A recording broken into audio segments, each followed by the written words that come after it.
This Marine Commerce Terminal project has been on the fast track. Ground was broken here in April of 2013. It is set to be complete this December.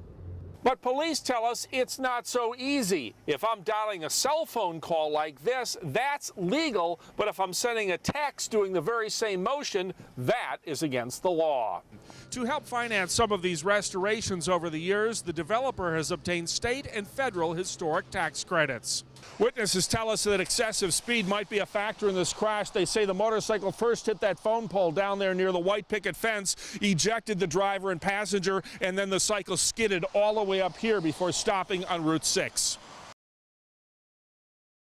And ABC6 chief political reporter Mark Curtis is there with more on what's happening. Mark? Well, Doreen, the mystery continues this noontime here on the third floor of the Rhode Island State House. Let me step out of the way as we show you someone else going into the office there, being guarded by the Rhode Island State Police. We do know that agents from the FBI, the IRS, and representatives from the U.S. Attorney's Office remain inside House Speaker Gordon Fox's office. We do not know where the Speaker is. We talked to his communications director a short time ago, Larry Berman, about the Speaker's whereabouts and what happened, what transpired here at the office this morning, and here is what Larry Berman had to say. Just explain what happened this morning. I was in my office working, and the state police came, and they asked us to leave. And you have no idea what this is about? None. Does the Speaker know this is happening? No idea. Have you spoken with the Speaker today? Not here. He's not here. Do you know where he is? No idea. Again, the communications director for House Speaker Gordon Fox, Larry Berman, he is kind of in the dark now. We see state police officers coming out of the office, some perhaps carrying some evidence or things they have found in there. We don't really know exactly what this is about. Of course, the House Speaker has been under a cloud of suspicion the last couple of years over the 38 Studios deal, over his work as a private attorney for the Providence Economic Development Commission, and also some questionable fundraising that resulted in an ethics violation being issued against House Speaker Gordon Fox, and he paid a penalty for that. But again, they aren't saying what this is about. It's the FBI, the IRS, the U.S. Attorneys, and the Rhode Island State Police all investigating at this hour, and we will certainly have more live coverage tonight on ABC 6 News at 5 and 6. For now, Mark Curtis reporting live from the State House for ABC 6 News. Live from Providence, this is ABC 6 News at 5:30. And welcome back to ABC 6 News at 5:30. I'm Mark Curtis. And I'm Liz Tofts. Well, the race for governor of Massachusetts has suddenly taken a very, very weird turn. Absolutely. Republican candidate Charlie Baker shed tears over a story he told during a debate this week, but now critics wonder if that story is even true. And I told him no. I said, you're going to be fishermen. On Tuesday night's debate for Massachusetts Governor, Republican Charlie Baker shared a tearful story about a New Bedford fisherman who would not send his two sons to college even though they were star athletes at New Bedford High School and won scholarships. But so far, no one in New Bedford has been able to identify such a family. It didn't ring true to me when I heard it, and I've talked to folks on the waterfront as well as at New Bedford High School, and nobody seems to have any idea whom he might be referring to. The New Bedford fishing community is close-knit, and Baker's critics, including Democratic nominee Martha Coakley, say Baker needs to authenticate his story. It's hard to assess how much of an impact this fishtail, true or not, will have in the late stages of the campaign. Charlie Baker was stumping in Attleboro at the 103-year-old Morin's Grill, chatting up voters and insisting the old story a voter once told him was not made up. Does it concern you that key people in the fishing industry in New Bedford recall no such family? Look, I had the conversation. I remember it, and I've been telling this story for a number of years. And as I said, I may have gotten some of the details wrong, but the essence of the story is true. Some political analysts say Baker's fisherman story could sway key undecided voters in what may be a close election. In fact, several recent polls show the Massachusetts race for governor is close, although the Boston Globe poll has Baker up by 9 points over Democrat Martha Coakley. Texting and driving is against the law, but you'd never know it with so many people texting behind the wheel. You might assume police are writing lots of tickets. Well, they aren't. ABC6 News reporter Mark Curtis joins us tonight with his investigation. Is Rhode Island texting tolerant? What'd you find, Mark? Well, Karen and John, interesting study by USA Today. 24% of Americans now admit they text while driving behind the wheel of their car, and the problem seems to be getting worse. For the past 4 years, texting and driving was banned in Rhode Island, but you'd hardly know it. Everywhere you look on the roads and highways these days, people are texting and driving, even though it's illegal. I've seen too many people driving distracted. I mean, I've seen them creep up to me with their all thumbs and all this stuff. Man, it scares me. So we wondered, is anyone enforcing the law? ABC6 News filed a public records request with 7 Rhode Island police departments, including the state police. The results may surprise you. We looked at 46 months of data since texting and driving was outlawed. Only 878 tickets have been issued in all of Rhode Island. That amounts to just 1 ticket every other day statewide. Not many tickets have been given out to people who are texting and driving, and we know they're doing it. We all see people on the road holding up traffic and swerving and causing major problems on the road. But police tell us it's not so easy. If I'm dialing a cell phone call like this, that's legal, but if I'm sending a text doing the very same motion, that is against the law.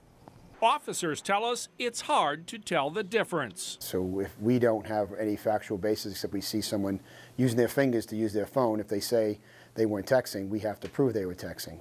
And that means the costly and time-consuming process of getting a court order for cell phone records. So one lawmaker now has a different solution. After someone is ticketed for texting and driving, they would have to install an electronic blocking device in their car. As soon as the car is taken out of park and goes into drive, the driver only will be unable to receive or to send a text. But the blocking device technology is controversial and is being opposed by the ACLU. Penalty doesn't fit the crime. The penalty is unduly large given the infraction that the person has incurred. But the state police colonel has a low-tech idea.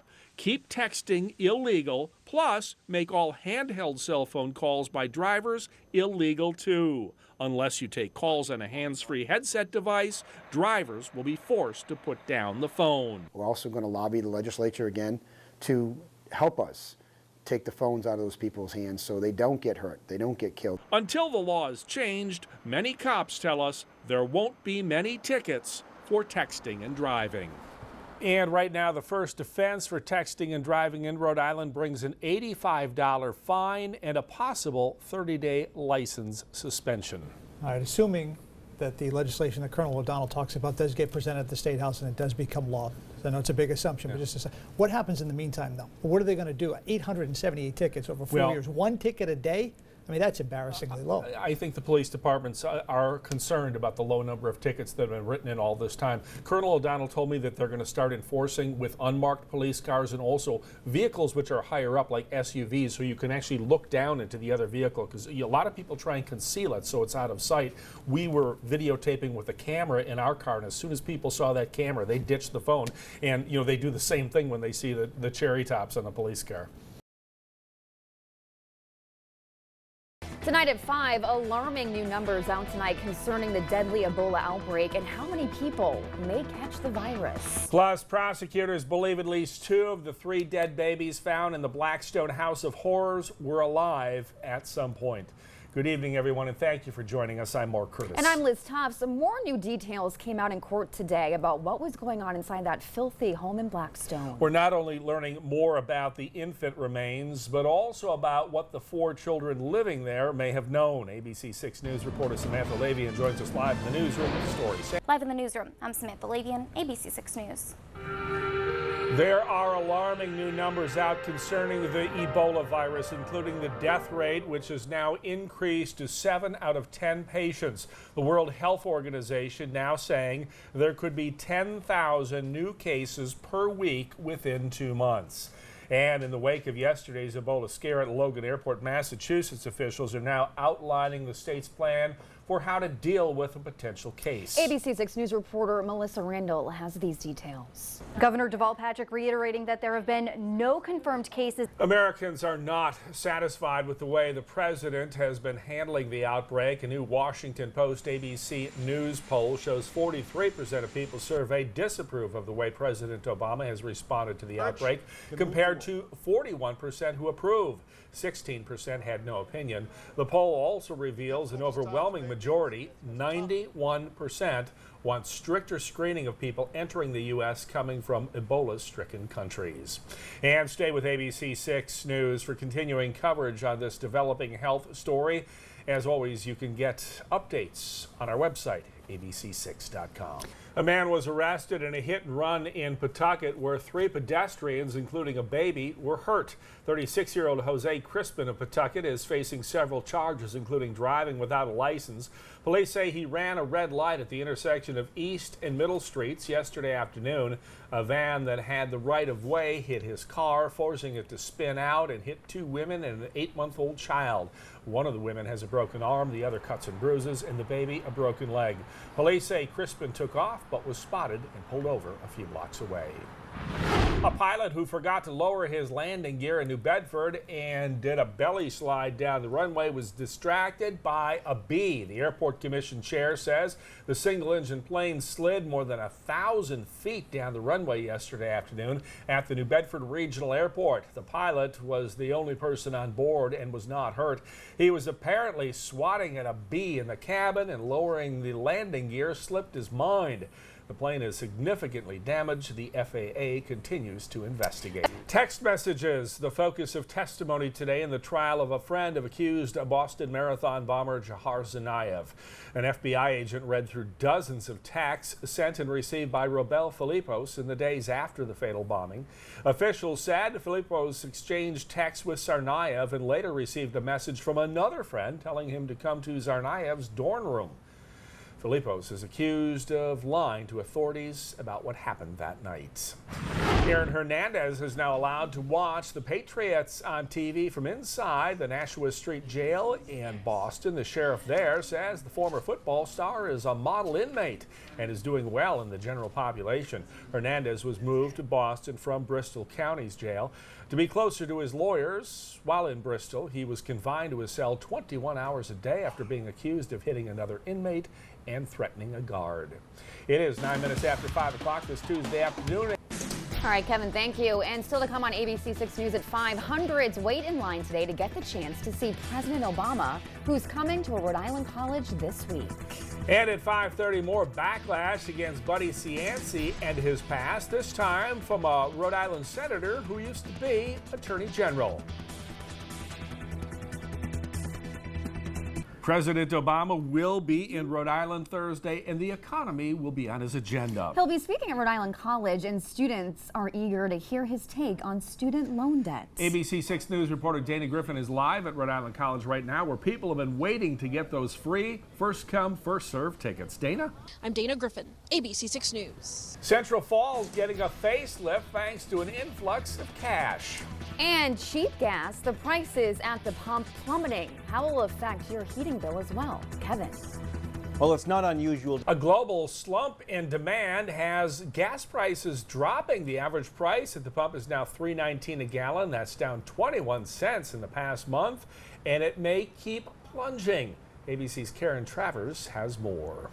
Get out the nice warm, stuff you wear in warm weather because you're going to need it all week long. I'm wearing this suit on Halloween. I can't put it away yet. All right, Kevin, thank you. Coming up, a parrot missing for 4 years returns.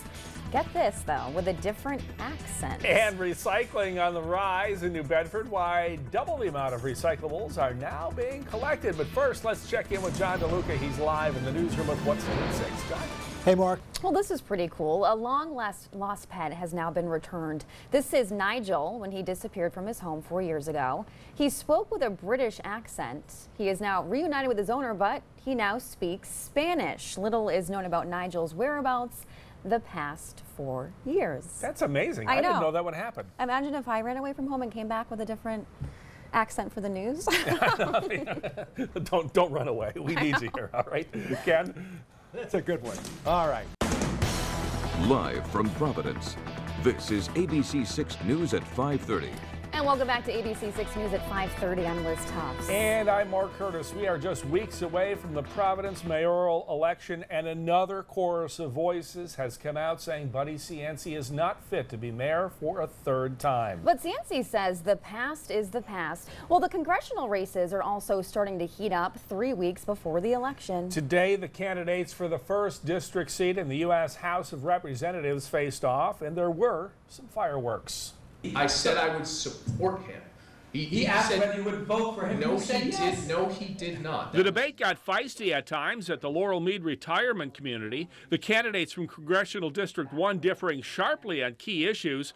Most prominent, the ISIS terrorist threat and whether President Obama needs to send ground troops in addition to airstrikes. I do think that we have to resist very strongly ground troops, and we have to resist very strongly engaging in another civil war and a sectarian conflict halfway around the world. They're an existential threat, and we need to do what we have to do to kill the enemy. And that might mean ground troops. I wouldn't rule it out.